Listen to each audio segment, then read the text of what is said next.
Hello everyone and welcome. In this quick tutorial, I'm going to explain you and show you how to use auto clicker on iPhone. So the first step is to go to your settings and then go to accessibility. After that, you just have to simply scroll down and go to audio, to touch, my bad, and then simply go to assistive touch. Now you're gonna have to enable this one here. And as you can see, we have this one right here. So we just need that.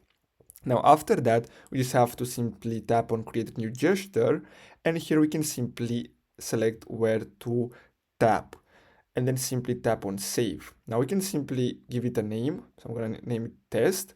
Now when we open this, we're just gonna have to go to gestures, and then after that, we just have to simply tap on the test one. So as you can see, tap on it, then go to the custom one, and then simply tap on test, and then the auto clicker will start. So basically that's all you have to do. I really hope you found this video helpful. Don't forget to like and subscribe. Thanks for watching, guys.